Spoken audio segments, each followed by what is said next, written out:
আসসালামু আলাইকুম। প্রিয় দর্শক, অন্য মঞ্চের আলাপচারিতায় আপনাদের সকলকে আমন্ত্রণ জানাচ্ছি।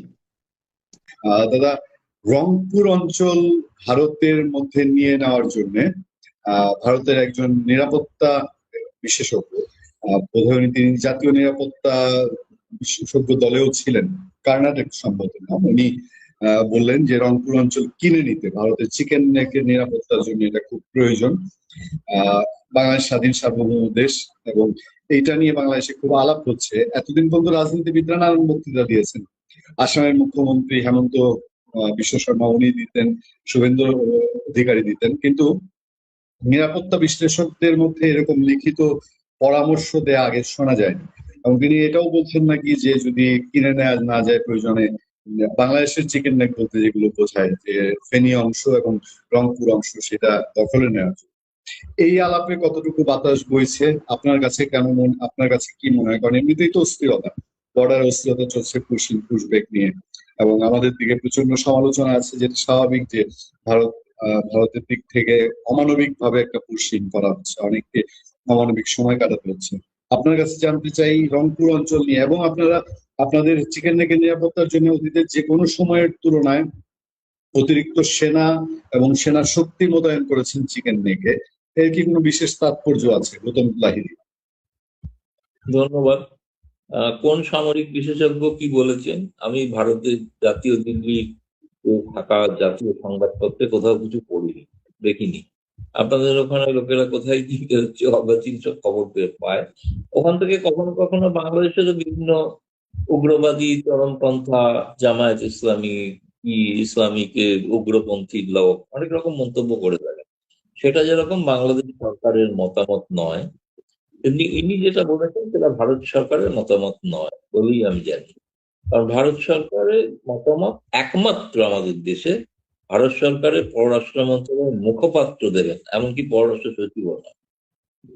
যৌথ সাংবাদিক বৈঠক হলে পররাষ্ট্র সচিব থাকেন, কোনো বিষয় হলে যেটাতে ভারত সরকারের নীতির প্রসঙ্গ আসবে, পররাষ্ট্র সচিব নিজে বলেন যে এই বিষয়টা মুখপাত্র জবাব দেবেন, এটা আমি নয়, কারণ তিনি ভারত সরকারের। তবে ভারত সরকারের মুখপাত্র যতক্ষণ না কিছু বলছেন ততক্ষণ আলাপ আলোচনা এগুলো সামাজিক গণমাধ্যমে হয়ে থাকে, হচ্ছে, সেটা ঠিক কথাই। কিন্তু আমার সত্যি কথা ব্যাপারে আমি কোনো আলোকপাত করতে পারবো না, প্রথমত। দ্বিতীয়ত, একটা সার্বভৌম রাষ্ট্র, তাকে ভারত আক্রমণ করে তার একাংশ দখল করে নেবে, এরকম একটা সাংঘাতিক সামরিক রণনীতির প্রসঙ্গ প্রকাশ্যে কেউ ঘোষণা করছেন, এটাও অদ্ভুত বিষয়। সামরিক রণনীতি যদি হয়েও থাকে সেটা ঘোষণা হয় না, সেটা যেদিন হবে সেদিন বুঝতে পারে, কিন্তু সেটা কোনো ঘোষণা। এই সামরিক বিশেষজ্ঞ কে কি বৃত্তান্ত জানি না। আমি কিন্তু সত্যি কথা বলছি, আমি ভারতের কোনো প্রথম সারির সংবাদপত্র পড়িনি, বা এমনকি আপনারা যারা নিয়মিত ফলো করেন বাংলা কাগজ, আনন্দবাজার এবং রিপাবলিক বাংলা, তাতেও দেখিনি। দাদা, কিন্তু চিকেন নেকের নিরাপত্তা সংক্রান্ত আপনাদের তো খুব জোরালো তৎপরতা আছে রিসেন্টলি, এবং আমাদের দেশেও যেহেতু ইউনুসের আমল থেকেই তো তৎপরতা আছে। তিনি তো মাঝে মাঝে হুমকি দিতেন দখল করে দেবে। এখন বর্তমান তারেক রহমান সরকার এমন কোনো মন্তব্য করেননি চিকেন নেক, কিন্তু ভবিষ্যৎ যদি হয় তার একটা প্রস্তুতি থাকা দরকার। এই ধরনের প্রস্তুতি চিকেন নেকে ওখানে, মানে আমি নিজে জানি, শুনেছি যে আসামের সঙ্গে বৈঠকের সময় রেলমন্ত্রী বলেছেন চিকেন নেকের মধ্যে আন্ডারগ্রাউন্ড একটা রেল নেটওয়ার্ক তৈরি করা হয়েছে, এবং যাতে ভবিষ্যতে কোনো কারণে বাংলাদেশের সঙ্গে যোগাযোগ বিচ্ছিন্ন হয়ে যায় তখন এই পথে যাতে উত্তর পূর্বাঞ্চলে যোগাযোগ। কিন্তু আপনি যেটা বলছেন সামরিক সেনা মোতায়েন, আজকালকার সোশ্যাল মিডিয়া খুব সহজেই কিন্তু একটা মানে ছবি তুলে ফেলা যায়, কোনো গ্রামবাসী ছবি তুলে দিতে পারে। একটা ছবি, আমি সামরিক মোতায়েনের কোনো ছবি যদি হয়ে থাকে, নর্মালি যেটা আমরা ভারত পাকিস্তান যুদ্ধের সময় দেখেছি, সেগুলো হচ্ছে সেই সব সীমান্ত এলাকা গ্রামবর্তী মানুষকে সরিয়ে দেওয়া হয়, এখন সেনা মোতায়েন করা হয়। এটা ঠিক কোন অঞ্চলে হয়েছে বা মানুষ সরিয়ে দেওয়া হচ্ছে, এটা ভারতের সাংবাদিকরা কোনো খবর পাচ্ছেন না, বাংলাদেশের সাংবাদিকরা খবর পেয়ে যাচ্ছে। বাংলাদেশের সাংবাদিকদের প্রশংসাই করতে হবে, ভারতের থেকে তারা অনেক বেশি যোগ্য সাংবাদিকতা করছে। ভারতের সাংবাদিকরা ব্যর্থ, তারা পারছেন না জানতে। এছাড়া কি বলবো? যেটা জানি না আমি মন্তব্য করবো কি করে? আমি তো চোখেও দেখিনি, ছবিও দেখিনি, সামরিক মোতায়েনের ছবি দেখিনি, ওই সেনা কর্মকর্তা না কার কথা বলছেন তার ভাষণও আমি শুনিনি, পড়িনি। আমি তো ফলে মন্তব্য করবো কি করে? আমি তো জানি না কিছু এই বিষয়ে। আর কে তিনি, কি আহ, বিষয়ে বলছেন? ভারত সরকারের মুখপাত্র যদি বলেন, নিশ্চয়ই সেটা গুরুত্বপূর্ণ বিষয়, তখন এই বিষয়ে জানা যেতে পারে, বা ভারত সরকারের নীতি তখন সেটা ঘোষণা হতে পারে। আমার মনে হয় দাদা সোজা কথা, এক কথায় মনে হচ্ছে গুজব। দাদা সম্প্রতি গত সপ্তাহে একটা ঘটনা খুব আলোচনা তৈরি করেছে দুই দেশই, বাংলাদেশ এবং ভারতে। ভারতেও পত্রপত্রিকা এসেছে যে আমাদের তথ্য উপদেষ্টা জাহিদুর রহমান তিনি আহ, দিল্লি এয়ারপোর্টে যাওয়ার পর একটা ঘটনা ঘটে। এই ঘটনার প্রেক্ষিতে ভারতের ভারপ্রাপ্ত হাই কমিশনারকে ডেকে আনা হয়েছিল বাংলাদেশের পক্ষ থেকে। এর পরবর্তীতে কি এটা দুই দেশের সম্পর্কে কোনো চির ধরবে বা কোনো অবিশ্বাসের তৈরি করবে বলে আপনি মনে করেন? না, আদৌ করবে না। তার কারণ যিনি মানে তথাকথিত ভাবে অপমানিত হয়েছিলেন, তিনি ফিরে এসেছিলেন, তিনি নিজে সাংবাদিক বৈঠক করে বলেছেন যে এই ঘটনার জন্য ভারত বাংলাদেশের সম্পর্কে কোনো প্রভাব পড়বে না। ভারত আমন্ত্রণ জানালে আমি নিশ্চয়ই আবার যাব, এবং ভারতের সঙ্গে আমি বাণিজ্যিক সম্পর্ক আমরা চাই যে আরো বৃদ্ধি পাক। তো ফলে তার বক্তব্য, কিন্তু তিনি ওই বিষয়টাকে অতীত হিসাবে আমার মনে হয় সেটাকে আর গুরুত্ব দিচ্ছেন, তিনি দিচ্ছেন না বলে বাংলাদেশ সরকারও দিচ্ছেন না। যেটুকু সেদিন যে ঘটনা ঘটেছিল তার পরিপ্রেক্ষিতে আপনাদের পররাষ্ট্র মন্ত্রণালয় মন্ত্রী তিনি বলেছিলেন দুঃখজনক ঘটনা, এবং তার ফলে তিনি সেখান থেকে রুষ্ট হয়ে ফিরেও গিয়েছিলেন। তাকে যদিও অনুমতি পরে দেওয়া হয়েছিল, যদিও তিনি ফিরে গেছেন। আমার মনে হয় না এটা নিয়ে কোনো আর কোনো বিষয়ে এই সামাজিক গণমাধ্যমেই আলোচনা চলছে, কিন্তু খুব বেশি আর নিয়মিত যে গণমাধ্যম দুদেশেরই, সেখানে কোথাও আর আলোচনা কোথাও নেই। এখন আপনি যদি বিষয়টার ব্যাখ্যা চান, যেহেতু তুললেন প্রসঙ্গ, তখন আমাকে প্রকৃত তথ্যটা বলতে হয়। প্রকৃত তথ্য হচ্ছে তিনি একজন মন্ত্রী হয়ে কেন কূটনৈতিক পাসপোর্ট নেননি, এই প্রশ্নটা বাংলাদেশের সাংবাদিকদের করা উচিত ছিল। কূটনৈতিক পাসপোর্ট নিবে আমাদের প্রধানমন্ত্রী নরেন্দ্র মোদীকে একসময় আমেরিকা নিষিদ্ধ ঘোষণা করেছিল, তিনি প্রধানমন্ত্রী হয়ে গিয়েছিলেন কূটনৈতিক আজকাল তো প্রেসিডেন্ট ট্রাম্প আবার মোদীর যথেষ্ট প্রশংসাও করছেন। তো তিনি কূটনৈতিক পাসপোর্ট তিনি কি নিয়েছেন? তিনি নিয়েছেন সার্ক ভিসা। আচ্ছা, আমি যেটা জানি না যে সার্ক ভিসা তিনি কিন্তু দেওয়া হতে হয় সাংবাদিকদের জন্য, আর কোনো কোনো কর্মকর্তাদেরও দেওয়া হয়। ভারত কিন্তু সার্ক ভিসা দেয় না, সার্ক ভিসা ভারতের দেওয়াই হয় বন্ধ। তো একটা একমাত্র পাকিস্তান আর বাংলাদেশ দিত। সাংবাদিকরা কিছু পেয়েছেন বাংলাদেশে, কিন্তু সাংবাদিকরা সার্ক ভিসা নিয়ে ভারতে এসেছেন। কিন্তু সাংবাদিকরা যখন আসেন তখন সেটা সাংবাদিকতার কারণে আসতে পারে। সাংবাদিকতার কারণে এসে তিনি মেডিকেল চিকিৎসাও করতে পারেন না, তিনি কোন সম্মেলনে অংশগ্রহণ করতে পারেন না, যদি না সেটা মিডিয়ার বাইরে কিছু। এখন আমি ঠিক জানি না যে আপনাদের পররাষ্ট্র এই তথ্য উপদেষ্টা তিনি কোন ধরনের সার্ক ভিসা নিয়েছিলেন। সার্ক ভিসা যদি নিয়ে থাকেন, এখানে যেটা আলোচনা ছিল, সেই আলোচনা ছিল ইন্ডিয়ান ওশান রিম অ্যাসোসিয়েশনের সভা, যেটাতে সার্কের কোনো সদস্য তাতে যুক্ত নন, তাতে আফগানিস্তানও নেই, পাকিস্তানও নেই। সেই আলোচনাতে অংশগ্রহণ করার জন্য সার্ক ভিসাটা পরিপন্থী হয়ে যাচ্ছে, উদ্দেশ্যের পরিপন্থী হয়ে যাচ্ছে। আপনি যে বিষয়ে ভিসা নেবেন সেই বিষয়টাই আপনি যদি বিজনেস ভিসা নিয়ে আসেন তাহলে বিজনেস সংক্রান্ত কাজ করতে হবে, আপনি যদি মিডিয়ার ভিসা নিয়ে আসেন তাহলে মিডিয়া সংক্রান্ত কাজ করতে হবে, ট্যুরিস্ট ভিসা নিয়ে এলে আপনি ট্যুরিস্ট ভিসা নিয়ে সংক্রান্ত কাজ করতে হবে, অন্য কিছু করতে পারবেন না। ফলে এক্ষেত্রে তিনি যে ভিসা নিয়েছেন সার্ক ভিসা, সেটা আইও এর জন্য প্রযোজ্য নয়।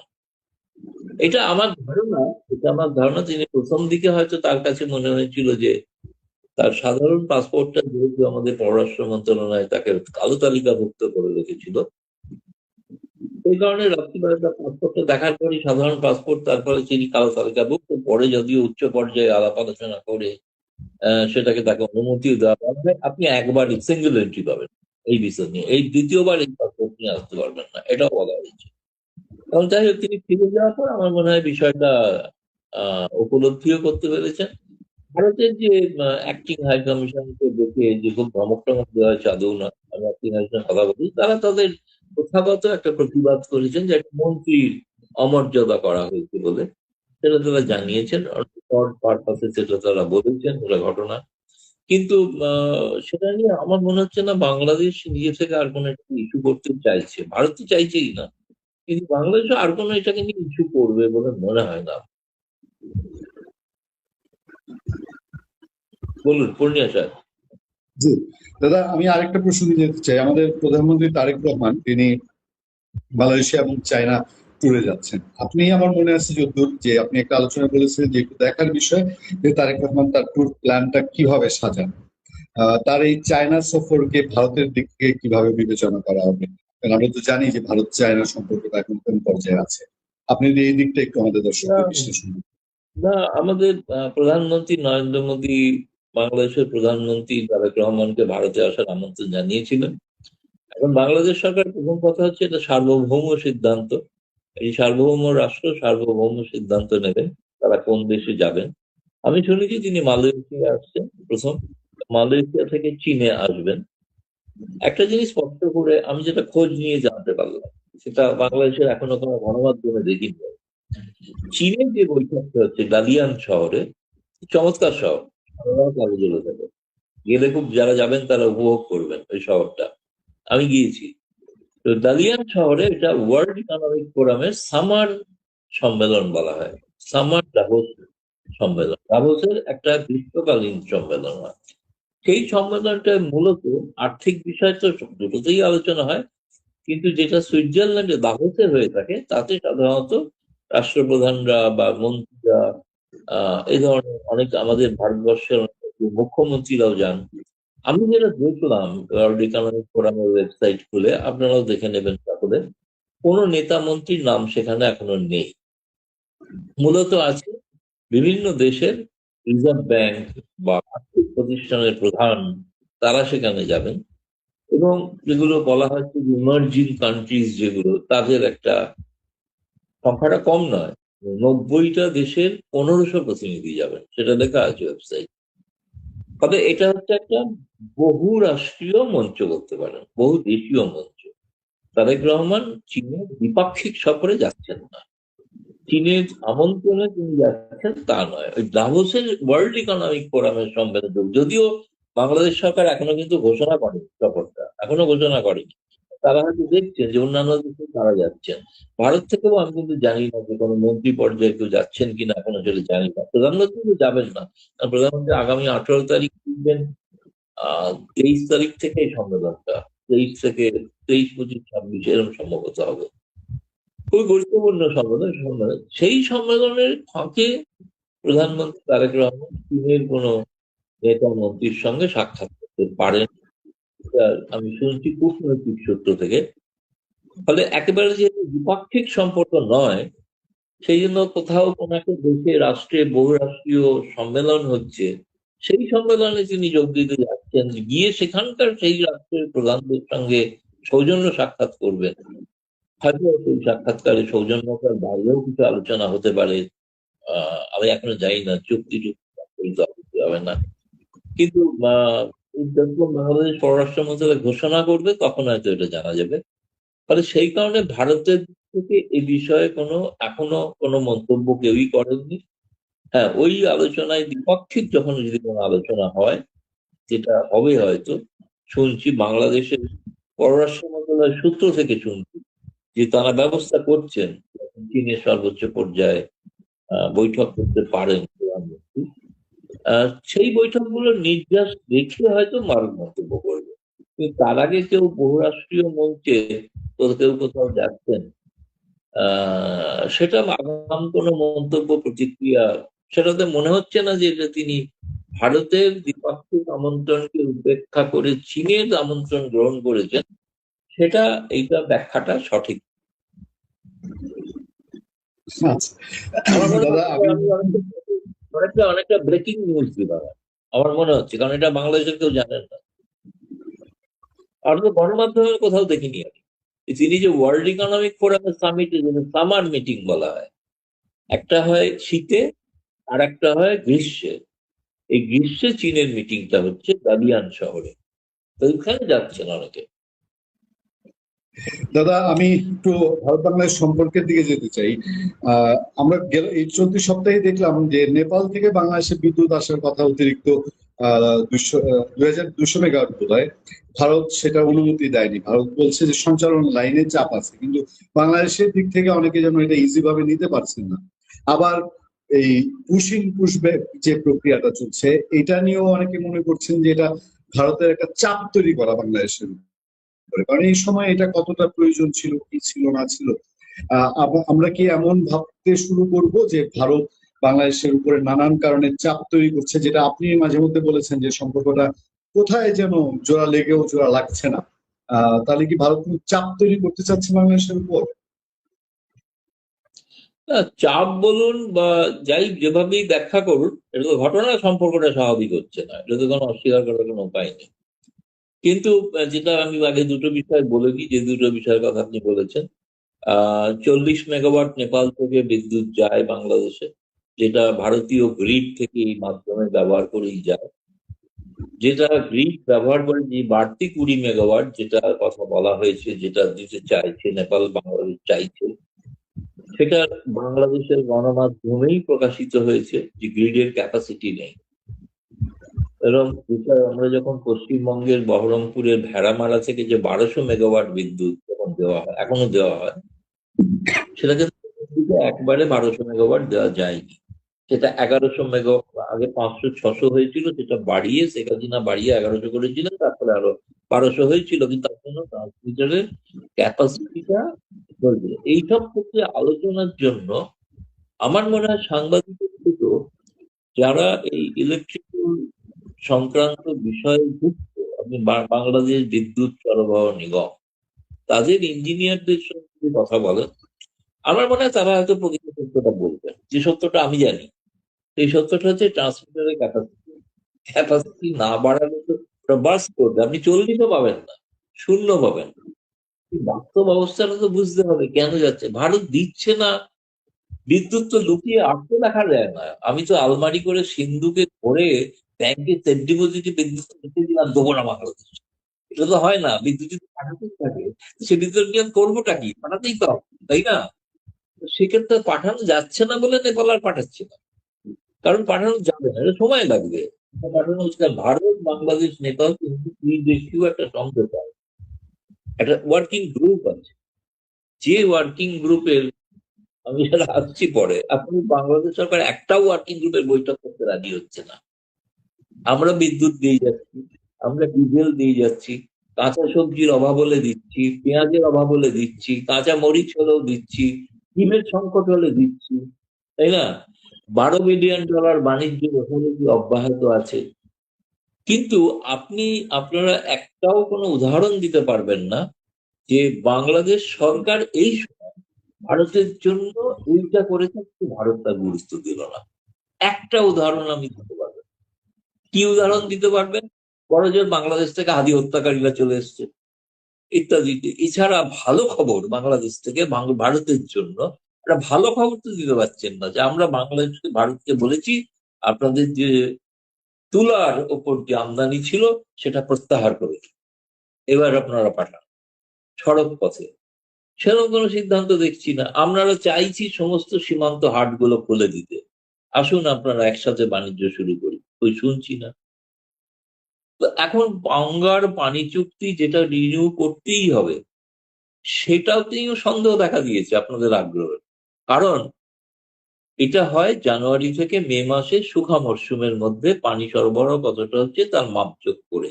ফরাক্কাতে সম্প্রতি একটি কারিগরি দল এসেছিল মে মাসের শেষ সপ্তাহে।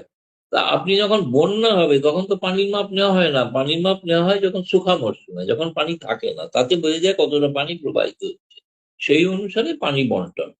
সেই আলোচনাটাও তো আপনাদের বাংলাদেশ সরকার অনেক দেরি করে ফেলতো। এত দেরি বহুকাল বাদে অবশ্য একটা ভালো হয়েছে যে দ্বিপাক্ষিক বিএসএফ বিজিবি বৈঠকটা হয়েছে। বৈঠকে আমার মতে সহমত হয়েছে। আমি আপনার সঙ্গে আলোচনাতে বলেওছি বোধহয় এর আগে, সহমত হয়েছে, উভয়ের যৌথ বিবৃতি প্রকাশিত হয়েছে। বাংলাদেশের আভ্যন্তরীণ কারণে বিজেপিকে একটা বিবৃতি দিতে হয়েছে ব্যাখ্যা করে যে তারা কি কি ইস্যু তুলেছেন, স্বাভাবিক ইস্যুগুলো তুলেছেন। কিন্তু কিন্তু এই বৈঠকটার পর আপনি লক্ষ্য করে দেখুন, ওই পুশব্যাকের বিষয়টা একটু সীমিত হয়েছে। শুভেন্দু অধিকারী মুখ্যমন্ত্রী বলেছেন আমরা 4000 মানুষকে পাঠিয়ে দিয়েছি, সেটা যেমন বলেছেন, আবার আমি দেখেছি বিএসএফ বলছে যে তারা অনেককে তারা এখানে ফিরিয়েও নিয়েছেন, আবার যারা ভুলভাবে তাদের বাংলাদেশি বলা হয়েছিল, সেটাও ভারতের সংবাদ মাধ্যমে প্রকাশিত হয়েছে। সংখ্যাটা কম, বেশি নয়, 10-15 জনের মতো, কিন্তু গেছে মুখ্যমন্ত্রীর সংখ্যা অনুসারে 4,000।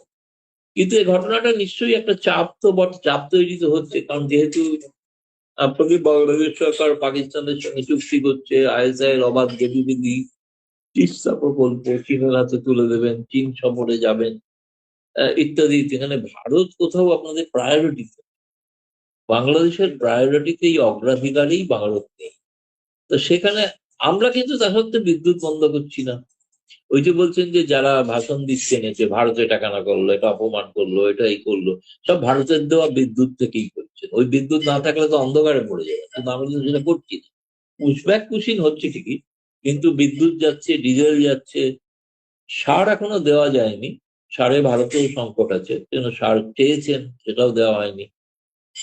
খলিলুর রহমান জাতিসংঘের সভাপতি হয়েছেন, অন্যান্য অনেক দেশের সঙ্গে ভারতও ভোট দিয়েছে তাকে, যদিও বাংলাদেশে এক শ্রেণীর লোক প্রচার করেছিল ভারত নাকি ভোট দেয়নি। সম্পূর্ণ ভুল কথা, কারণ জয়শঙ্কর নিজে অভিনন্দন জানিয়েছেন তাকে। তিনি যখন এসেছিলেন তখন তিনি ভারতের ভোট চেয়েছিলেন এবং ভারত তাকে রাজি হয়েছে, ভোট দিয়েওছে, তিনি হয়েছেন জাতিসংঘের সভাপতি। তো এখন আমি বলছি ভারত চাপ দিয়ে যাচ্ছে, ভারত এত কিছু করছে, কিন্তু বাংলাদেশ কি করছে তার একটা উদাহরণ বাংলাদেশের সাংবাদিকরা যদি দেয় যে আমরা এইটা করলুম কিন্তু আপনারা সেটা গুরুত্ব দিলেন, এটার একটা উদাহরণও পাইনি আমার জানা নেই। আপনারা যদি জানেন তো বলুন, আমি তো মেনে নেব এটা ঘটনা বাংলাদেশে এটা করে। একটা জঙ্গিকে ধরেও তো ভারতের রাজনীতি করে কিছুই করেন, কিন্তু কি বলবো। বা না দেয়া অবৈধ ভারতীয় যে আছে বলে বলেছিল, তাদের একটাকেও ফেরত দেয়, কিছুই তো করছে না। আপনারা চীন পাকিস্তান নিয়ে বসে আছে, প্রায় আমি বলছি আপনাদের পররাষ্ট্র নীতিতে অগ্রাধিকারে ভারত নেই। কিন্তু কিন্তু বাংলাদেশ তো বলছে যে এটা আমাদের ভারত ধারণা। করছে না। ভারত যে চুক্তিগুলো ডক্টর ইউনূসের সময় বাতিল করেছিল সেগুলো, ভারত যে চুক্তিগুলো ডক্টর ইউনূসের সময় বাতিল করেছিল সেই চুক্তিগুলো আবার ভাবে বন্ধ করে রেখেছে, ভিসা স্বাভাবিক করছে না। ভিসা তো একটা সার্বভৌম ছিল। আপনারা কেন খালি ভারতের ভিসা নিয়ে সমস্যা? ট্যুরিস্ট ভিসা চাইছেন তো, মেডিকেল ভিসা তো দেওয়া হচ্ছে। আপনার চীন পাকিস্তানে এত ভালো ভালো হাসপাতাল আছে, যান সেখানে, কেন কি মুশকিল? ভারতেই আসতে হবে, এটা সস্তা বলে আমরা বলেছেন। কিন্তু আমরা মেডিকেল ভিসা আমি শুনেছি আমাদের হাই কমিশন বাড়িয়ে দিচ্ছে, পর্যটন ভিসা দিচ্ছে না, এটা ঘটনা দিচ্ছে না এখনো। সেটা তার একটা কারণের কথা একবার বলেছিলাম, আমি জানি না আপনাকে বলেছিলাম কিনা।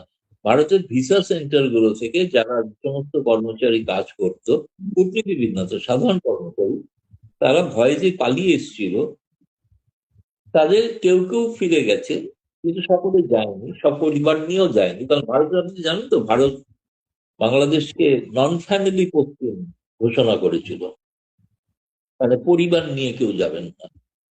সেটা যদিও আমাদের হাই কমিশনার পরিবার নিয়ে গেছেন, পৌঁছেছেন সেখানে। ফলে সেখানে ভারত বাংলাদেশের কাছে হাই কমিশন থেকে নিরাপত্তা সংক্রান্ত কিছু সুবিধা চাওয়া হয়েছিল, সেগুলো কিন্তু আমি শুনেছি সেগুলো দেওয়া হয়। যে এই প্রশ্নগুলো আমার মনে হয় বাংলাদেশ সরকার বা পররাষ্ট্র মন্ত্রী করলে জানা যাবে যে আমি সত্যি সত্য বলছি না অসত্য বলছি, তাই না? সেটার একটা ক্লারিটি হওয়া দরকার। দাদা, আমি সবশেষে আরেকটা প্রসঙ্গে যেতে চাই, জানতে চাই যে বর্তমান সরকারের দিক থেকে, বিএনপি সরকারের দিক থেকে এটা মোটামুটি এখন ওপেন হয়ে গেছে যে আওয়ামী লীগের উপরে নিষেধাজ্ঞা তুলে নেওয়া হবে না, এবং আজকেও বাংলাদেশের একজন প্রভাবশালী প্রতিমন্ত্রী তিনি জানিয়েছেন যে আওয়ামী লীগকে আর রাজনীতি করতে দেওয়া হবে না। আপনার কাছে কি কোনো, আপনার কি ধারণা যে এভাবে আওয়ামী লীগ থেকে যাবে বা তার পক্ষে এই নিষেধাজ্ঞা প্রত্যাহার? কোনো রাষ্ট্রের কোনো রাজনৈতিক দলকে রাজনীতি করতে দেবেন না, রাজনীতি করতে দেবেন না, এটা যারা বলে থাকেন এটাই তো প্রকৃত ফ্যাসিবাদ না, এটাই তো ফ্যাসিবাদ। তা আমরা ফ্যাসিবাদ বলে আখ্যা দেবো ভবিষ্যতে, ফ্যাসিবাদী সরকার আছে।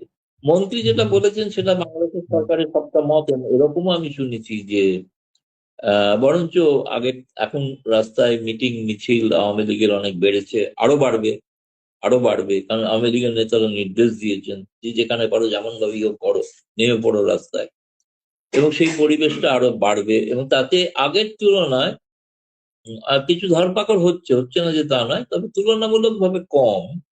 এটা এক। দ্বিতীয়ত হচ্ছে এখন আওয়ামী লীগের সিদ্ধান্তে যত যেখানে যেগুলো স্বাভাবিক নির্বাচনের প্রক্রিয়া আছে, আইনজীবী অ্যাসোসিয়েশন হোক যেখানেই হোক, সেগুলোতে তারা প্রতিযোগিতা করবেন, প্রতিদ্বন্দ্বিতা করবেন এবং করছেনও। কয়েকটি জায়গায় আগামী বছরেও সম্ভবত হতে পারে, আমি জানি না এই বছর না আগামী বছর, যে স্থানীয় সরকারগুলোর, যেগুলো আপনাদের আমরা পুরসভা বলি, সেগুলোর একটা নির্বাচন হওয়ার সম্ভাবনা আছে, যে নির্বাচনে আওয়ামী লীগকে বিনা প্রতীকে আহ নির্বাচনে প্রতিদ্বন্দ্বিতা করার একটা সুযোগ দেওয়া হতে পারে, যে আওয়ামী লীগ পন্থী যারা, আওয়ামী লীগের সমর্থক যারা, আওয়ামী লীগ করেন যারা এখনো রয়েছেন, সেইটা যদি হয়ে থাকে। কারণ একটা সময় তো শেখ হাসিনাও বিনা প্রতীকে নির্বাচনের কথা বলতেন। তাহলে বিনা প্রতীকে নির্বাচন যদি হয়, তাহলে সেক্ষেত্রে আওয়ামী লীগ অংশগ্রহণ করবে, এটা ঘটনা। ফলে আমার মনে হয় আপনারা যতটা আপনি কঠোর অবস্থানের কথা বলছেন বিএনপি, বিএনপিকেও ভাবতে হচ্ছে যে জামায়াতে এর ফলে, দেখুন রাজনৈতিক কোনো স্থান তো শূন্য থাকে না। আপনার আওয়ামী লীগের মতো একটি যদি অসাম্প্রদায়িক এবং left of the centre liberal উদারবাদী একটা দল যদি না থাকে, তাহলে ময়দানে দক্ষিণপন্থী এবং চরমপন্থীরাই সেই স্থানটা দখল করবে খুব স্বাভাবিকভাবেই। সেটা কি তারেক রহমানের পক্ষে খুব সুখকর হবে? সুখকর এখনো তারেক রহমানের সরকার তাদের চাপে রয়েছেন। এই প্রসঙ্গে আপনাকে বলবো, যখন আগেও বলেছেন, একজন বলছি, আপনাদের ঢাকা বিশ্ববিদ্যালয়ের এক খুব সম্মানীয় অধ্যাপক, যিনি জঙ্গিবাদ উপর অনেক বই লিখেছেন, গবেষণা করেছেন, তাকে বিভিন্ন মামলায় তাকে আটকে রেখে শেষ পর্যন্ত জামিনও হয়েছিল, সর্বশেষ মামলাতেও জামিন হয়েছিল। কিন্তু তাকে একটা বোমা বিস্ফোরণের মামলায় শেখ হাসিনার সঙ্গে তাকে যুক্ত করে আবার তাকে আটক রাখা হয়েছে। তিনি বোমা বিস্ফোরণে যুক্ত, মানে এ তো মানে ঘোড়াতে বললে ঘোড়াও হাসবে, তাই না? এটা তো বিশ্বাস করার ব্যাপার আছে না। অধ্যাপক, তিনি গবেষণা তার গবেষণা জামায়াতের পছন্দ নয়, ফলে এটা জামায়াতের চাপে বিচার ব্যবস্থাটা তারা নত জানু হয়ে জামায়াতের কথা শুনে তারা তাকে জামিন দিচ্ছেন না। এটা বাংলাদেশের চরিত্র, এটাই ফ্যাসিবাদ, একেই ফ্যাসিবাদ বলে। ফ্যাসিবাদের বারবার যে বলা হয় ফ্যাসিবাদ না, ফ্যাসিবাদটা কি এখন প্রতি রন্ধে রন্ধে বেড়াচ্ছে, একটি গণতান্ত্রিক দলকে রাজনীতি করতে দেবো না, এটা যদি ফ্যাসিবাদ না হয় তার কি ফ্যাসিবাদ? বিনা বিচারে আটকে রেখে দেবো, এটা যদি ফ্যাসিবাদ না হয় তাহলে ফ্যাসিবাদ কি? আবার যদি কোনো সম্মানীয় অধ্যাপক, তিনি গবেষণা করেছেন বলে তাকে আটকে রাখবো, তাকে ভুল মামলা দিয়ে আটকে রাখবো, এটা যদি ফ্যাসিবাদ না হয় তাহলে ফ্যাসিবাদ কি? ফ্যাসিবাদের সংজ্ঞা তো এখন তাদের সকলকে বলবো যে হিটলারের মেন ক্যাম্পটা আর একবার, যে তার মূল প্রস্তাব, যেটা আদর্শ, যেটা তার বাইবেল, সেই মেন ক্যাম্পটা পড়ে দেখুন। মেন ক্যাম্পে যা যা লেখা আছে তাই তাই আপনাদের ওখানে হচ্ছে কিনা মিলিয়ে দেখুন, এটুকুই বলতে পারি। দুর্ভাগ্যজনক। তাও আমার মনে হয় একটু দ্বিধার মধ্যে আছে বিএনপি, সবটা তাদের নেতিবাচক নয়। একাংশ চায় না, যিনি বলছেন তিনি জানেন আওয়ামী লীগ ফিরে এলে তিনি, তার পক্ষে যেতে আর সম্ভব নয়, সেটা জানেন তিনি ভালো করে, সেই জন্যই বলছেন।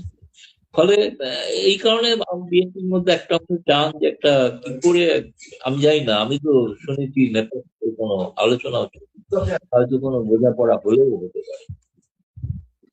হয়ে গেছে।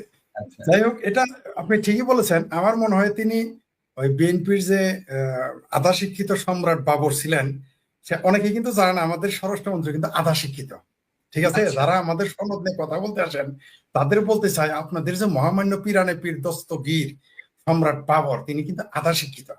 যাই হোক, এখন বুঝে নিয়েন কে কত শিক্ষিত। বিশ্বাস না হয় তাকে গিয়ে জিজ্ঞেস করবেন আপনারা। আমার দুর্ভাগ্য অথবা সৌভাগ্য, যখন তিনি লাগেজের ব্যবসা করতেন, আমরা তো বুঝতাম না লাগেজ ব্যবসা কি।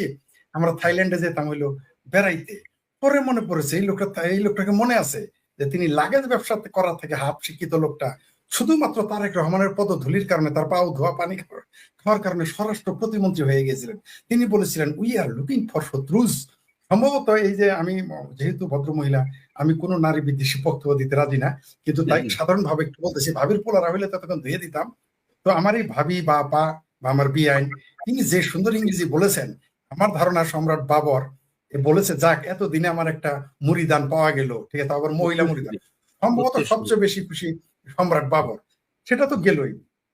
আপনি যেটা বললেন, দেখেন খাল কাটলো বিএনপি, বললো যে তারা 15 দিনে বাংলাদেশে অর্ধেক খাল কেটে ফেলেছে। এইখানে দুর্নীতি আওয়ামী লীগ কেমনে করলো আমি তো বুঝতে পারলাম না। আমি অঙ্কে খুব কাঁচা, আমি অঙ্কে সবসময় সর্বদাই কম নম্বর পাইতাম, কিন্তু এত কাঁচা না যে 18 মাস ক্ষমতায় থাকলো হইলো তাদের তাদের বড় ভাই বা দুলা ভাই বা খালাতো ভাই ডক্টর ইউনূস আদম ব্যাপারী, তিনি 18 মাস ক্ষমতায় থাকলেন, আর এরা ক্ষমতায় থাকলো তখন করলো খাল খনন। এইখানে দুর্নীতি আওয়ামী লীগ কিভাবে করলো আমি বুঝতে পারলাম। আমি তো অঙ্কে দুর্বল, আমাকে যদি তারা একটু বুঝাই দিত আমি খুব খুশি হইতাম। আমি অঙ্কে দুর্বল হইতে পারি, বাংলাদেশের মানুষ এত অঙ্কে দুর্বল না। ঠিক আছে, তারা কিন্তু এটা বুঝে গেছে। এই ইয়ার কি ফাইজলামি, এই যে আমাদের সাবেক র্যাবের প্রধান বেনজির আহমদ, তার বিরুদ্ধে কি বললো, তিনি নাকি প্রথমে বললো শত শত কোটি, তারপরে যখন তাকে খুঁজে পাওয়া গেল তখন বলল যে হাজার হাজার কোটি টাকা তিনি পাচার করেছেন। সর্বশেষ আমরা জানলাম, আমিও বিশ্বাস করতে পারি নাই, আমি ভেবেছিলাম 1400 কোটি টাকার চার্জশিট দিয়েছে, পরে শুনি 14 কোটি টাকা। অর্থাৎ যার গরু সেই এখন বলতেছে আমার গরু বিয়ায় নেই। মানে চার্জশিট দিল ইউনূসের আমলে মামলা, চার্জশিট দিল আমার ভাবির পোলাদের সরকার, আমাদের জাতীয় ভাইয়ার সরকার, 14 কোটি। তাহলে এখন কে আসামি করা, কাকে আসামি করা উচিত আমি তো বুঝে উঠতে পারতেছি না। বেনজির আহমেদ নাকি যারা এতদিন বললো বেনজির আহমেদ সাবেক র্যাবের প্রধান, ধরে নিলাম তিনি দুর্নীতি করেছেন, মেনে নিলাম, ধরে নিলাম তর্কের খাতিরে ওই যে আমার আমার শ্রদ্ধেয় কমরেড মঈনুদ্দিন খান, ধরে নিলাম তিনি দুর্নীতি করেছেন। ভাই 1000 কোটি টাকা লেখো, 1500 কোটি লেখো, কমসে কম 100 কোটি লেখো। এইভাবে বেজ্জতি করার কোনো মানে হলো? সেখানে আমার ভাবির পোলাদের পিএস 200, 300, 400 কোটি টাকা মারে।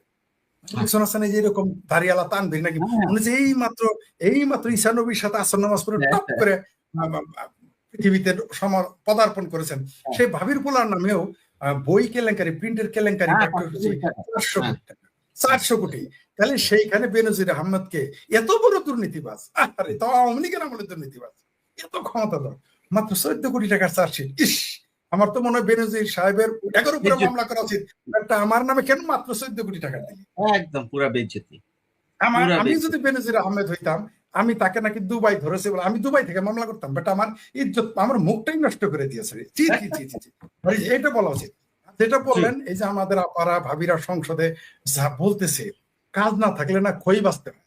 বিএনপির নেতা, বিএনপির এমপি, বিএনপির মন্ত্রী, বিএনপির মুসলেকা সরকারের মুসলেকা বিরোধী দল, আমার ভাবির পোলারা, তারপরে কি বলে আর স্বতন্ত্র প্রার্থী যারা মুসলেকা স্বতন্ত্র প্রার্থী, এদের তো কোনো কাজ নাই। তো কাজ না থাকলে তখন খই বাঁচতে হয়, খই বাঁচতেছে। খই ভাজাও কিন্তু একটা কাজ, দিন শেষে খই ভাজলে সেটা শীতকালে মোটামুটি আত্মীয়দের খাওয়ানো যায়। এরা যদি আরো কোনো প্রবাদ থাকে বানাইতে হয়, তো কোনো কাজ নাই, তাইলে ডাইলে একসাথে করে দিছে, চাল ডাল বাঁচতেছে, আর কোনো কাজ নাই। তাই উদ্ভট কথা বলতেছে, উদ্ভট শব্দ উচ্চারণ করতেছে, সংসদে উদ্ভট বিষয় আনতেছে। এখানে হামের শিশু টিকার অভাবে শিশু মারা যায় কথা নাই, এখানে চুক্তিতে আমাদের 60 কোটি টাকার জাহাজ চলে গেল কোনো কথা নাই, এখানে ডিম আনবেন আমেরিকা থেকে, তারপরে ভুট্টা আনবেন, গিদরের গোস্ত আনবেন ডাবল ডাবল টাকা দিয়ে, এগুলো নিয়ে আলোচনা নাই। এখানে সার্বভৌমত্বের কথা নাই, তাই তারা এগুলো বলবে। কখনো কখনো মনে করেন ফতোয়া নিয়ে, বোরকা নিয়ে, এগুলো কোনো আলাপ, কোন মেয়ে কি বোরকা পড়লো না পড়লো, আবার সেই বোরকা নিয়ে আলোচনা করলে আবার ফতোয়াও দেয় মৌলভী সাহেব, আবার ফতোয়াও দেয়। মাশাআল্লাহ, শুরুতেই তো আপনাকে বলেছি যে এতে তো কোনো কাজ নাই, চাল ডাল মিশিয়ে দেয় তারেক রহমান, যে তোমরা জামাত, হেফাজত, চামড়া নাই পীর বা যারাই আছো সংসদের বাইরে, তোমরা চাল ডাল বাঁচো। তার জন্য এগুলো হচ্ছে এবং হতে থাকবেই। এখানে আসমান কাঁপতেছে, তার মেয়ের তো এখন বয়ান শুনতেছি না, তার বাপে কি বললো। আবার দেখেন এটারই আবার মানে কাজ না থাকলে যে খই বাজে, এটাকে নিয়ে আবার জামাত মাতামাতি করতেছে। উনি বলেছেন এটা এক ধরনের সময়ের অপচয়, আবার এটা নিয়ে তারা মাতামাতি করেছে, ধর্মীয় ইস্যু বানিয়ে ফেলেছে। কারণ তাদের তো এমনি বাটপারি করতে হবে, তাদের লোকেরা নবী রাসুলকে ব্যভিচারী বানাবে, নবী রাসুলকে মানছে নবী রাসুল এবং সাহাবীরা অন্যের বউনে টানাটানি করবে, এগুলো তাদের লোক বলবে, ওইটা নিয়ে কোনো ফতোয়া নাই। কিন্তু ওই যে আসমান কাঁপানি সেই ম্যাডাম, তার বাবা নাকি বলেছে, এটা তো একরকম তিনি খারাপ বলেননি। কারণ হলো যে যদি এটা বলা উচিত হয় না, আমি বলছি না এটা উচিত হয়েছে, কারণ সংসদে এগুলো বলার, কার পোশাক কি, কার চুল কেমন, এগুলো বলার সময় আছে নাকি? এত সেকেন্ডে খরচ হয়। এই বোরকার মধ্যে কে আছে আসলে? তো আমরা কি ঝর্ণা ঘটনা জানি না? আমরা কি মামুনুল হকের ঝর্ণা কেলেঙ্কারি জানি না? শহীদুলের বউকে নিজের বউ বলে চালাই দিল। এখন তো আমরা, তখন তো দোষ দিয়েছিল যে সেটা নাকি যুবলীগ ছাত্রলীগ, তার বউকে নিয়ে প্রথমে বললো অন্যজনের বউ নিয়ে ছাত্রলীগ এটা করছে, পরে যখন বললো যে এটা আমার বউ, মানে 501 মৌলভী মামুনুল হক বললো হেফাজতের নেতা আমার বউ, তখন এরা বললো এই যে দেখো বউ নিয়ে গেছে ডিস্টার্ব করে। আমরা তো মামুনুল হকের যে মুসলেকা আছে, মানে যে ইশতেহারে, নির্বাচনী ইশতেহারে যে মুসলেকা আছে, মানে নির্বাচনী ওয়াদাপত্রে, আমরা তো নমিনেশন পেপারে তো সেই বইয়ের নাম দেখলাম না। মানে এরা এরকম মিথ্যুক, এরা কাজ না থাকলে অন্য কাজ। ওটা নিয়ে কোনো ফতোয়া নাই। ফতোয়া আসছে যে একটা মানুষ সংসদে যাবে, তাকে আপনি চেহারা দেখলেন না, বুঝবেন কেমনে যে সে আসলে জঙ্গি নাকি? কারণ আজকাল তো বাংলাদেশে, আচ্ছা আপনি দেখেন আমেরিকান ইমিগ্রেশনে শাহরুখ খানের মতো সুপারস্টারকে 7-8 ঘন্টা বসায় রাখে। পাকিস্তানে পারভেজ মোশাররফের মতো প্রেসিডেন্ট এবং জেনারেলকে তার আন্ডারওয়্যার পর্যন্ত খুলে রাখে। নিরাপত্তা প্রশ্ন তো মানুষ একটা প্রশ্ন করতেই পারে, এটা অস্বাভাবিক। তবে এগুলো আলোচনা করে সময় নষ্ট করে, যে বললাম এদের হাতে তো প্রচুর সময়, অজস্র সময়, এদের হাতে সময় নষ্ট করার মতো সময় আছে, কাজ নাই তো কোনো। এদের সারাদিন কাজ হলে এখন আওয়ামী লীগের বিরোধিতা করে বয়ান দিতে দিতে শেষ, আর তো নাই আওয়ামী লীগের গালাগালি দিতে দিতে, বঙ্গবন্ধুকে গালি গালাজ করতে করতে আর তো কোনো ব্যবসা তাদের নাই, কোনো বয়ান নাই। তাই তারা এরকম আননেসেসারি বক্তব্যগুলো সংসদে দেয়, এবং এগুলোর বিরুদ্ধে জনগণকে সচেতন হতে হবে, এবং জনগণ ওটাই হচ্ছে বলেই তো আমরা কথা বলতেছি, যে মানুষ হাসাহাসি করতেছে। জি জি, অসংখ্য ধন্যবাদ ফরিদ ভাই। জিয়া ভাই, আপনার কাছে শেষ প্রশ্ন, 2 মিনিটের মধ্যে কাইন্ডলি যদি বলেন। সেটি হচ্ছে যে আমরা দেখেছি বিডার আশিক তিনি ফাটিয়ে ফেলেছিলেন, পাওয়ার পয়েন্ট প্রেজেন্টেশন দিয়ে উনি ফাটিয়ে ফেলছেন যে শত শত হাজার হাজার কোটি টাকার ইনভেস্টমেন্ট আনবেন, আমরা এক হারিকেন দিয়েও ইনভেস্টমেন্ট খুঁজে পাওয়া যাচ্ছে না। সম্প্রতি অস্ট্রেলিয়ান বিলিয়নিয়ার, বাংলাদেশি বিলিয়নিয়ার, বাংলাদেশিদের মধ্যে সর্বপ্রথম বিলিয়নিয়ার রবিন খুদা, উনি $30 বিলিয়ন উনি নিয়ে গেছেন ইনভেস্টমেন্ট ভারতে, বাংলাদেশে আনেন নাই। এই নিয়ে ব্যাপক সমালোচনা হয়েছে যে আশিক এত ম্যাজিক, এত কারিশম্যাটিক একটা লোক, সে কেন রবিন খুদার ইনভেস্টমেন্ট $30 বিলিয়ন বাংলাদেশে আনতে পারলো না। এটা বাদ। আসল প্রসঙ্গ হচ্ছে আশিক বলেছেন 3 মাসের মধ্যে চীনে বিডার অফিস খুলবে, অথচ চীনের আলিবাবা বাংলাদেশ থেকে বিনিয়োগ বন্ধ করতেছে, দারাজ থেকে বিনিয়োগ বন্ধ করে যাচ্ছে, বাংলাদেশ থেকে কাটলি পচকা গুটকা চলে যাচ্ছে, আর উনি উল্টা চীনে যাচ্ছে দোকান খুলতে। এই যে ফাইজলামি গুলো হচ্ছে, এই ব্যাপারে আপনার কি অভিমত? আপনাকে অসংখ্য ধন্যবাদ। আসলে এই যে আশিক চৌধুরী আপাদমস্তক একটা মিথ্যুক, বদমাইশ, বাটপার। কেন বলছি? আপনি দেখেন যে আপনি যে শুরুতে যে কথাটি বলছিলেন যে রবিন হুদা কেন ইন্ডিয়া ইনভেস্ট করলো, কেন বাংলাদেশে না? কারণ হচ্ছে যে কোনো ইনভেস্টারের, আপনি যদি একজন ইনভেস্টার হন, আপনার প্রথম কাজ হবে যে আপনি দেখবেন যে আপনার এই যেখানে ইনভেস্ট করছেন সে জায়গাটা নিরাপদ কিনা, 1 নাম্বার। 2 নাম্বার দেখবেন যে এইখানে ইনভেস্টমেন্ট আপনার রিটার্ন হবে কিনা, রিটার্নটা আপনি ফেরত পাবেন কিনা, এবং দীর্ঘমেয়াদী এইখানে কোনো রাজনৈতিক অস্থিতিশীল অবস্থা সৃষ্টি হবে কিনা, যাতে আপনার যে ইনভেস্টমেন্ট সেটা থেকে আপনার মুনাফা পেতে পারেন। এইগুলি যদি সমন্বয় না থাকে, আপনি কোনো অবস্থায় একজন ইনভেস্টর ইনভেস্ট করবে না। এখন বাংলাদেশে যে পরিস্থিতি চলছে, বাংলাদেশের কয়েকজন রাজনীতিবিদ আমাকে ফোন করেছিলেন, তারা বলেছে আপনি বিদ্যুৎ ক্ষেত্র নিয়ে, বিদ্যুৎ জ্বালানি নিয়ে কাছে আমাদের একটু। আমি দেখেন, আমি বাংলাদেশের মানুষের জন্য যে কোনো সময় আমি হেল্প করতে পারি, কিন্তু আমার কথা হচ্ছে যে আপনারা কি বলছে যে তারা ইনভেস্টার খুঁজছে। আমি বলছি এই দেশের, আমি কয়েকজনের কথা বললাম, বলছে no way I am gonna invest in Bangladesh. কেন? বলে বাংলাদেশে ইনভেস্ট করা নিরাপদ না, 1 নাম্বার। বাংলাদেশে আমি ইনভেস্ট করবো, আমার রিটার্ন তো ফেরত পাবো না। সুতরাং এই দুইটা যখন সমন্বয় করবেন, তখন বাংলাদেশে কেউ ইনভেস্ট করবে না। এখন কেন আমি এর আগের কথাটি আশিক চৌধুরীর ব্যাপারে বললাম, আপনার মনে থাকার কথা, আশিক চৌধুরী যখন এই পদে বসে, তখন বসার সঙ্গে সঙ্গে সে মার্কিন যুক্তরাষ্ট্রে আসলো, বলল যে মার্কিন যুক্তরাষ্ট্রের সঙ্গে সে একটা এলএনজি চুক্তি করেছে, বলেছিল। এখন যদি দেখেন ওই যে চুক্তিটি করেছিল, এমন একটা কোম্পানির সঙ্গে করেছে। 1 নাম্বার কথা হচ্ছে যে মার্কিন যুক্তরাষ্ট্র সরকার কোনো এই ধরনের কোম্পানি ওন করে না, পিরিয়ড, 1 নাম্বার। 2 নাম্বার, যে কোম্পানিটির সঙ্গে চুক্তি করেছে এটা নতুন একটা কোম্পানি ফর্ম হয়েছে লুজিয়ানাতে। 1 নাম্বার, আপনি জানেন যে কোনো কোম্পানি বিদেশে ফর্ম হলে তাদের 1 নাম্বার ফান্ডিং দরকার হয়, 2 নাম্বার হচ্ছে পারমিটের দরকার হয়। এই ফান্ডিং অ্যান্ড পারমিট যদি ঠিকমতো সময়ে পায়, তাহলে তারা কাজটা করতে পারে। ধরেন টেসলা যখন আসে, টেসলা আসার আগে তারা প্রাইভেট ফান্ডিং দিয়ে করছে, তারপরে সরকারি ফান্ডিং এর জন্য অ্যাপ্লাই করছে বিভিন্ন, তারপরে তাদের পারমিটে যেতে হয়েছে, প্ল্যান্ট করবে, এগুলি অনেকগুলি ধাপ পার হয়েছে। এখন ওই যে কোম্পানিটির সঙ্গে উনি চুক্তি করেছিলেন, সেই কোম্পানিটির ওয়েবসাইটে যেয়ে দেখবেন যে সেখানে বলা আছে এই কোম্পানিটি কবে ফর্ম হয়েছে, এবং এই কোম্পানিটি যদি তাদের ফান্ডিং পায় ঠিক মতো, যদি পারমিট পায়, এনভায়রনমেন্টাল রেগুলেশনারি পারমিট আছে, কারণ আপনি তো ন্যাচারাল গ্যাস বা যে কোনো গ্যাস নিয়ে কাজ করবেন, এনভায়রনমেন্টাল পারমিট আছে, যদি ওই স্টেট পারমিশন করে, তাহলে তাদের প্রথম প্রোডাকশন করতে পারে 2030 থেকে 32। জি জি তাহলে এই যে 6 বছর যদি 32 হয়, তাহলে 6 বছর বাংলাদেশের মানুষকে আঙ্গুল চুষবে। চলবে। জি ভাই, আমাদের সময় একটু কম। তাহলে আপনি চিন্তা করেন এই লোকটা কতটা মিথ্যাবাদী, বাটপার, জি যে এই ধরনের মানুষকে বোকা বানাতে পারে বাংলাদেশের মানুষকে। জি, সে এখানে যাচ্ছে, ওখানে যাচ্ছে, সে লন্ডনে যায়, এখানে যায়, একটা ইনভেস্টমেন্ট আনতে পারেনি এখন পর্যন্ত। আজ পর্যন্ত পারেনি। এখন পর্যন্ত পারেনি। যে আপনি আলিবাবার কথা, আমি ওটা দেখেছি, আমি একটা পোস্ট দিয়েছিলাম ফেসবুকে, যে আলিবাবা বলছে তারা সব গুটিয়ে নিচ্ছে। আপনি গুটিয়ে দেখেন আমি এই সেক্টরে কেন, সে বাংলাদেশের একটা সবচেয়ে বড় সম্ভাবনাময় ইন্ডাস্ট্রি ছিল যে ফ্রিল্যান্সিং, এই ফ্রিল্যান্সিং কে থেকে ধ্বংস করে দিচ্ছে, কারণ আপনি বিদ্যুৎ ঠিক মতো সাপ্লাই দিতে পারছে না, যার জন্য ইন্টারনেট থাকছে না, যার জন্য বন্ধ হয়ে যাচ্ছে। আপনি যদি তাহলে এই দেশে আপনি অন্য আইবিএম এর কাছে যেতে পারতেন। উপরন্তু 7.5% ট্যাক্স ধার্য করা হয়েছে। এক্স্যাক্টলি। আপনি যে সরকার আগে আপনি বাংলাদেশে টাকা পাঠালে 2.5% সরকার দিত, এখন উল্টা বলছে যে আপনার কাছ থেকে 7.5% কেটে নিবে। তাহলে আমি কেন দেশের মানুষ, আমি তো, আমার দেশে কেউ থাকে না, কিন্তু তারপরে আমি টাকা পাঠাই মানুষের জন্য, তাহলে আমি কেন করব? কি কারণে করব?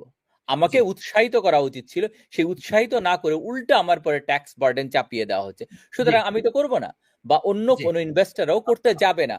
এই কারণে আমি বলছি এই লোকটা আপাদমস্তক। এবং ওখানে আরেকজন আছে, দেখবেন মারুফ আহমেদ নামে এক ভদ্রলোক, উনিও আর্মিতে ছিলেন, পরে বিএনপির সময় উনি কোথায় যেন রাষ্ট্রদূত ছিলেন, এবং উনিও সব এইগুলো হচ্ছে টাকা ইনকাম করার একটা ধান্দা। এই ঘৃণা স্বাভাবিক পর্যায়ে না আনলে, অর্থাৎ আমি বলছি যে মালয়েশিয়া ইন্দোনেশিয়ার মধ্যে বিরাজমান যে ঘৃণা আছে, ফিলিপাইন চীনের মধ্যে বিরাজমান যে ঘৃণা আছে, ভিয়েতনাম চীনের মধ্যে বিরাজমান যে ঘৃণা আছে, কিংবা মরক্কো স্পেনের মধ্যে বিরাজমান যে ঘৃণা আছে, স্পেন তো একসময় মরক্কো দখল করেছিল, ফ্রান্সও দখল করেছিল, আলজেরিয়া ফ্রান্স একসময় আলজেরিয়া দখল করেছিল, এখন তো তারা বন্ধু। আলজেরিয়া ফ্রান্সের মধ্যে যে পরিমাণ ঘৃণা এখন বিরাজমান, এরা সব পাশাপাশি রাষ্ট্র। আমাদের ভারত ঘৃণা, হিন্দু ঘৃণা অন্তত সেই পরিমাণ পর্যায়ে, সেই সহনীয় পর্যায়ে আসা পর্যন্ত বাংলাদেশের প্রতিটা মানুষের কানে কানে এই জিনিসটা আপনাদের বলতে হবে, একেবারে চোখে আঙ্গুল দিয়ে দেখিয়ে দিতে হবে। চোর বাটপারি ডিয়ট, সে জুলকারনায়ন সাহেব একসময় পিনাকির বন্ধু ছিল, সেইভাবে আবার বন্ধু হয়ে যাবে যদি পিনাকির সাথে তারা চলে যায়, যা পিনাকির যেটুক আধিপত্য আছে সেটা যদি মেনে নেয়। পিনাকি কেন জাহেদকে ভারতের দালাল বলে গালি দেয়, আমরা কখনো এটা কিন্তু চিন্তা করছি না। জাহেদ যেহেতু 24-এর জঙ্গি উত্থানের একজন নায়ক, সেজন্য আমরা ভাবছি যে পিনাকি যেহেতু গালি দিচ্ছে আমরা খুশি হই। এবং আমাদের সবারও জানতে পিনাকি কিন্তু একটা ভীষণ বড় কাজ করে ফেলছে। বাংলাদেশে যে বিদ্যমান হিন্দু ঘৃণা, ভারত ঘৃণা আছে, সেটাকে খুব ভালোভাবে সে কিন্তু ক্যাপিটালাইজ করছে। যাকেই তার পছন্দ হচ্ছে না তাকে ভারতের দালাল বলে দিচ্ছে। সম্প্রতি যেটা ঘটে গেল, জাহেদকে যে ভারত থেকে বের করে দিল, সেখানে কি প্রমাণ হয় জাহেদ ভারতের দালাল? কেউ কি তার দালালকে তার বাড়ি থেকে বের করে দেয়? অবশ্য পিনাকির মতো চতুর হলে কিন্তু এটা খুব সহজে বানিয়ে ফেলা যায় যে বের করে দিয়েছে, দালাল তাও বের করে দিয়েছে, এইভাবে সে এটাকে বলছে। কিন্তু আসলে জাহেদ কি ভারতের দালাল? পিনাকি বা জাহেদকে কেন ভারতের দালাল বলে? আমি খুব অবাক হয়ে গেলাম এই জিনিসটা চিন্তা করে, যে আমরা একদিকটা দেখছি যে যেহেতু 24-এর জঙ্গি উত্থানের অন্যতম নায়ক, পিনাকি যেমন অন্যতম নায়ক, সেহেতু দুই নায়ক ঝগড়া করছে, আমাদের মনে হচ্ছে যে এটাতে আমাদের খুশি হওয়ার বিষয় আছে। কিন্তু আদতে কি ব্যাপারটা তাই? পিনাকি জাহেদকে ভারতের দালাল বলে এই জন্য যে ভারতের দালাল বলা এই কথাটা বাংলাদেশে অত্যন্ত কার্যকর। কাউকে যদি আপনার পছন্দ না হয় তাহলে কিন্তু ভারতের দালাল। পিনাকি জাহেদকে ভারতের দালাল বললেই কি জাহেদ মুক্তিযুদ্ধের পক্ষের শক্তি হয়ে যায়? আওয়ামী লীগের দালালও হয়তো বলছে, তাহলে কি জাহেদ আওয়ামী লীগের দালাল হয়ে যায়? যায় না।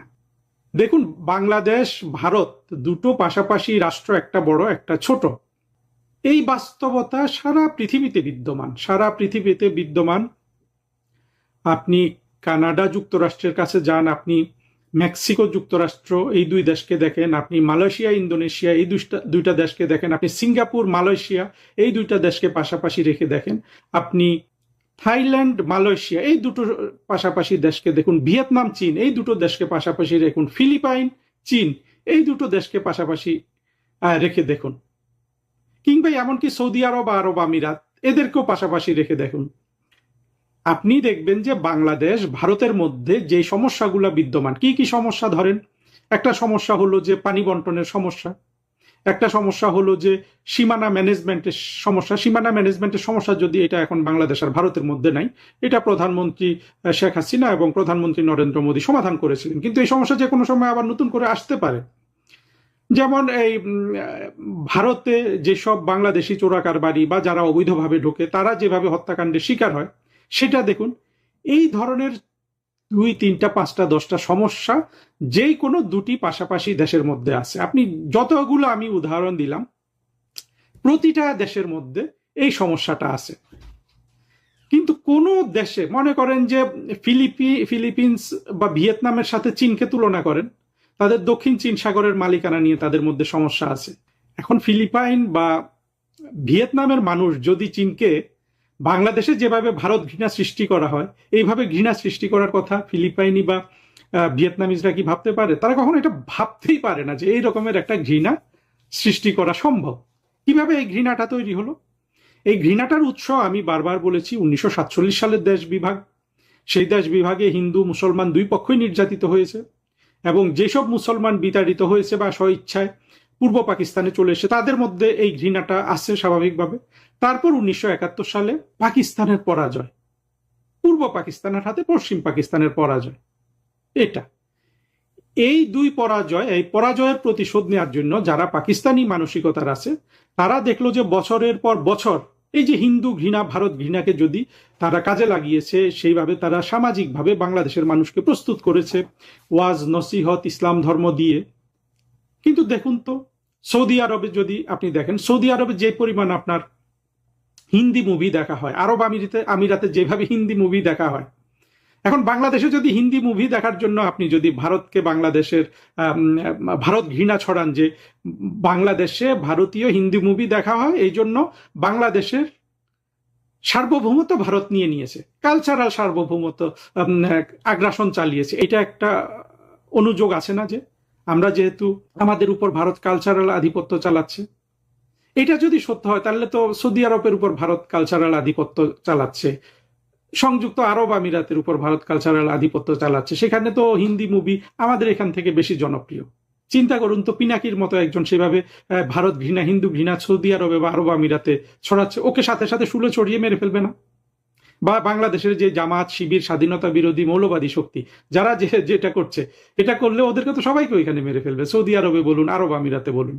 কোনো দেশে কিন্তু এই হিন্দু ঘৃণা ভারত ঘৃণা যেভাবে আমরা এটা করি পাশাপাশি আরেকটা দেশে করা হয় না। হ্যাঁ, আমরা এখানে মনে করতে পারি যে আমাদের ধর্ম যেহেতু ইসলাম, আমাদের ধর্মে যেহেতু কেউ কেউ এই প্রভিশন খুঁজে পায় যে হিন্দুদের ঘৃণা করতে হবে, সেটা তো সৌদি আরবেরও বাস্তবতা, মরক্কোর বাস্তবতা, মিশরের বাস্তবতা। মিশরের লোকজন তো তাদের যে খ্রিস্টান সম্প্রদায় আছে তাদেরকে এইভাবে ঘৃণা করে না।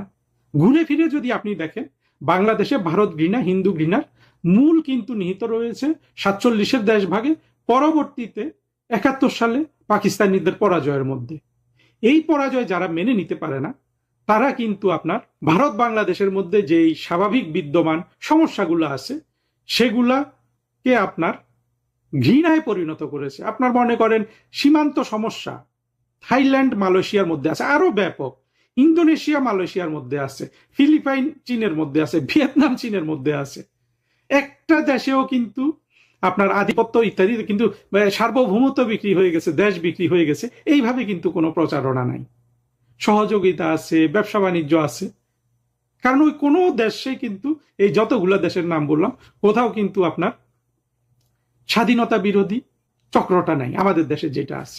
এই স্বাধীনতা বিরোধীরা এটাকে এত কার্যকর একটা অস্ত্র পেয়েছে যে ভারতের দালাল বলা, সাথে সাথে ওরা বুঝতে পারে যে বাংলাদেশের অলমোস্ট সমগ্র জনতা কিন্তু অ্যালার্ট হয়ে যায় যে হ্যাঁ ভারতের দালাল হয়ে গেছে, এমনকি আওয়ামী লীগের লোকজনও অ্যালার্ট হয়ে যায়। একটা অদ্ভুত সমস্যা যেটা বাংলাদেশকে পেছনে টেনে ধরার জন্য দায়ী, বাংলাদেশের আর্থসামাজিক উন্নয়নকে ব্যাহত করার জন্য দায়ী, সেটাকে ওরা আনন্দের সাথে আপনার করে যাচ্ছে। আর ক্ষেত্রটা এমন ভাবে প্রস্তুত করেছে যে ভারত ঘৃণা, হিন্দু ঘৃণা ছড়িয়ে ভারতের দালাল সাথে সাথে, কাউকে ভারতের দালাল বললেই সাথে সাথে কিন্তু আপনার কার্যকর একটা ব্যবস্থা পাওয়া যায়, যেটা এখন জাহেদ ভুগছে। জাহেদের সাথে পিনাকির সমস্যা কি? জাহেদ বিএনপি পন্থী হয়েছে, পিনাকি জামাত পন্থী রয়ে গেছে। এই জাহেদকে আপনার ভারতের দালাল আর আর হিন্দুদের দালাল ইত্যাদি বানিয়ে দিল। একইভাবে কিন্তু বিএনপিকেও বানিয়ে দিয়েছে। অথচ বিএনপি, পিনাকি এরা কিন্তু 24-এর জঙ্গি আন্দোলন পর্যন্ত নেক অ্যান্ড নেক তারা কিন্তু একইভাবে ভারত ঘৃণা, হিন্দু ঘৃণা করেছে। এখন যেহেতু তারেক রহমানকে পছন্দ হচ্ছে না, পিনাকির কথা মতো শুনছে না, ছোট বড় অনেক জিনিস কিন্তু আছে। পিনাকি কিন্তু একা না, পিনাকি তো জামাতের প্রতিনিধি হিসাবে ঘৃণাটা ছড়িয়ে দিচ্ছে। আর পিনাকি যেহেতু হিন্দু, ও যখন ঘৃণাটা ছড়ায় ভারতের বিরুদ্ধে, হিন্দুদের বিরুদ্ধে, এটা কিন্তু ডাবল অ্যাকশন করে। আপনারা এগুলা কি ভালোভাবে চিন্তা করে দেখেছেন কখনো? কখনোই আপনারা চিন্তা করে দেখেন নাই। আমরা কিন্তু সবাই কিন্তু পিনাকির এবং জামাত শিবিরের এবং বাংলাদেশের মৌলবাদীদের এই মগজ ধোলাইয়ের অংশ হয়ে গেছি। না, যে এই যে জাহেদ, সে ভারতেরও দালাল না, সে পুরোপুরি কিন্তু এই 24-এর জঙ্গি কোয়ালিশনে আছে। হয়তো সে এখন বিএনপির সাথে আছে, 2 দিন পরে সে কিন্তু জামাতের সাথে চলেও যেতে পারে। যদি সে জামাতের সাথে চলে যায়, পিনাকির কিন্তু সে আবার দোস্ত হয়ে যাবে, যেভাবে এক সময় ছিল। যেভাবে একসময় ফাহাম আব্দুল সাল্লাম পিনাকির বন্ধু ছিল, যেভাবে একসময় সে যাকে কচু খেতি পোঁত বালক বলে, সেই আন্তর্জাতিক চোর বাটপারি ইডিয়ট, সেই জুলকারনায়ন সাহেব একসময় পিনাকির বন্ধু ছিল, সেইভাবে আবার বন্ধু হয়ে যাবে যদি পিনাকির সাথে তারা চলে যায়। যা পিনাকির যেটুক আধিপত্য আছে সেটা যদি মেনে নেয়। কিন্তু অত্যন্ত কার্যকর একটা অস্ত্র। জাহেদকে ভারতের দালাল বলছে, আওয়ামী লীগের দালাল বলছে, এতে কিন্তু আমরা মনে মনে খুশি হই, কিন্তু না, এখানে খুশি হওয়ার কিছু নাই। এই অস্ত্রটা পিনাকি যে কারো উপর প্রয়োগ করবে। কিন্তু মূল বিষয়টা হলো যে আমাদের ওই জিনিসটা আমাদের বারবার বুঝতে হবে। আমাদের 18 কোটি মানুষের কাছে আপনারা প্লিজ এই কথাটা পৌঁছে দিবেন যে বাংলাদেশ ভারতের মধ্যে যে সমস্যাগুলো বিদ্যমান, সীমানার সমস্যা, আপনার চোরাকারবারির সমস্যা, পানি বন্টনের সমস্যা, এই কমন সমস্যাগুলো পৃথিবীতে পাশাপাশি বিরাজমান, যে কোনো 2টি রাষ্ট্রের মধ্যে কিন্তু বিরাজমান। এবং বাংলাদেশ ভারত ছাড়া, পাকিস্তানের কথাটা এখানে বাদ দিয়ে, বুঝতে পারছেন আপনারা পাকিস্তানের ইস্যুটা আরো ইউনিক। কোন রাষ্ট্রে, ছোট রাষ্ট্র বড় রাষ্ট্র, যেই ঘৃণাটা বাংলাদেশে ছড়ানো হয় মৌলবাদী স্বাধীনতা বিরোধী চক্র দ্বারা, আর কোথাও কিন্তু এই ঘৃণা ছড়ানোর সুযোগ নাই। ওরা আরেকটা জিনিসের আধিপত্য বলে যে ভারত বাংলাদেশকে আধিপত্য চালাচ্ছে, সেটা হলো সাংস্কৃতিক আগ্রাসন।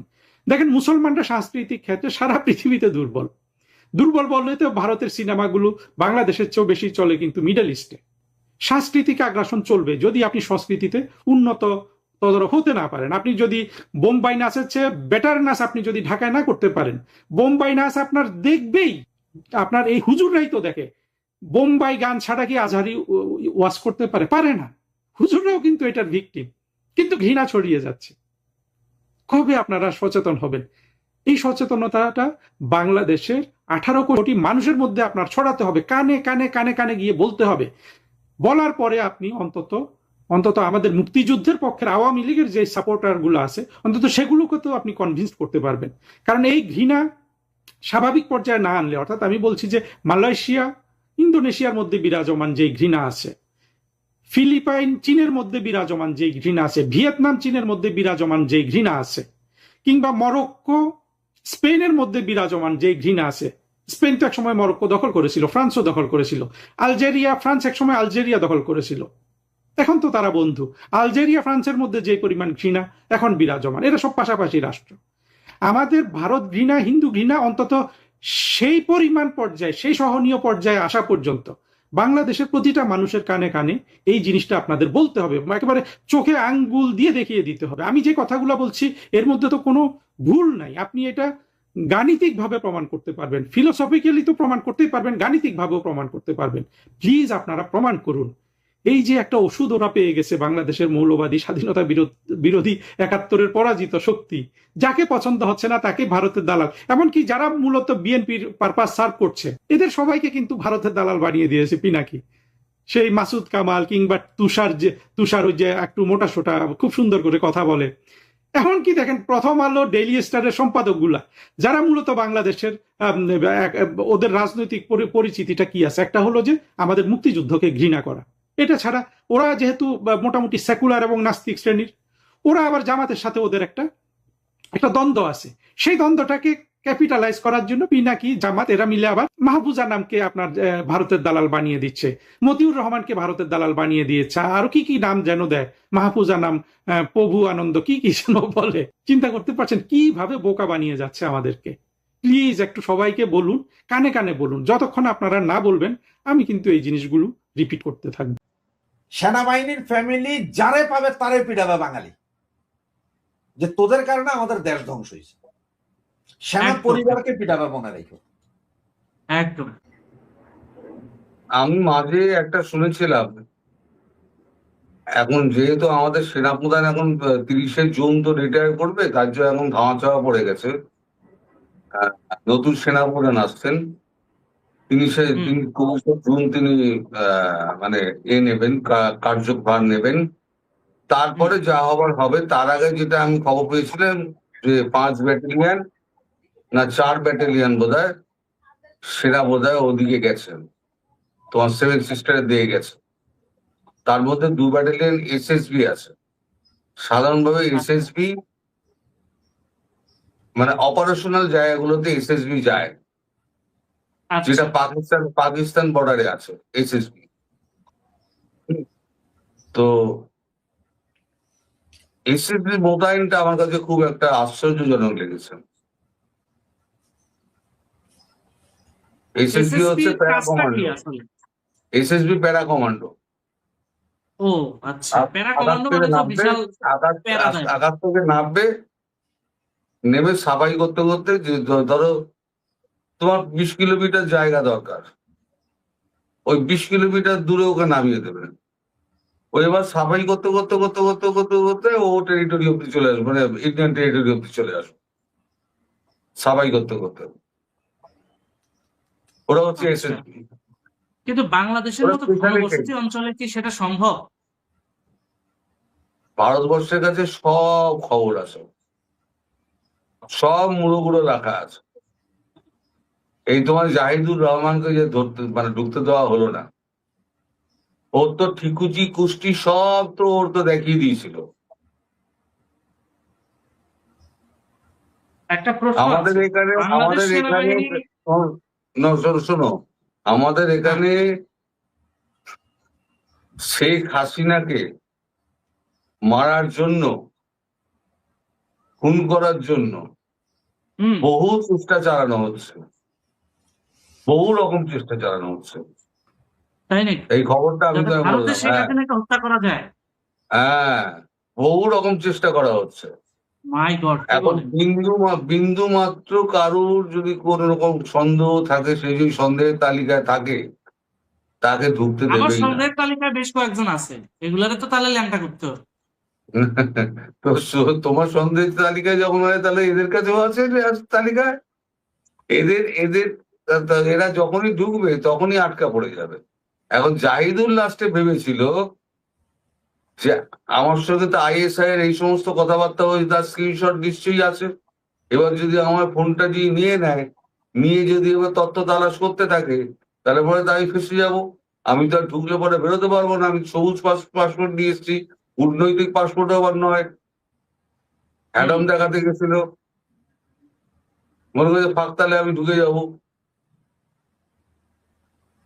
ওই ভয়ে উনি আর ওয়েট করেননি, যে ঢাকার বিমান ধরার জন্য বিমানবন্দর লাউঞ্জে আর ওয়েট করেননি। শ্রীলঙ্কার ফ্লাইট পেয়েছেন, শ্রীলঙ্কার ফ্লাইটে চলে গেছেন, চলে শ্রীলঙ্কা হয়ে উনি দেশে ফিরেছেন। এতটাই ভয় পেয়েছিলেন। তারপরে তো বুক রক্ষার খাতিরে বাংলাদেশে গিয়ে নানান কথা বলেছেন উনি, তো সেগুলো সবাই তো জানার কথা।